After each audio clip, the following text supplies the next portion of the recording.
If you're experiencing a login failure on Roblox with error code 2025, follow these steps to troubleshoot and recover your account. Step 1. Check your internet connection. Ensure that your device is connected to the internet. A weak or unstable connection can cause login issues. Try restarting your router or switching to a different network if possible.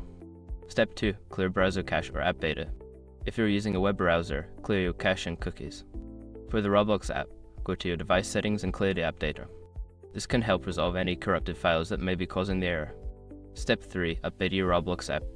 Make sure you are using the latest version of the Roblox app. Check your device's app store for any available updates and install them. An outdated app can lead to various issues, including login failures. Step 4. Reset your password. If you suspect that your account may be compromised or if you can't remember your password, use the Forgot Password feature on the login page. Follow the instructions to reset your password and try logging in again. Step 5. Contact Roblox support. If none of the above steps work, reach out to Roblox support for assistance. Provide them with details about the error and any troubleshooting steps you've already taken. They can help you recover your account or resolve the issue.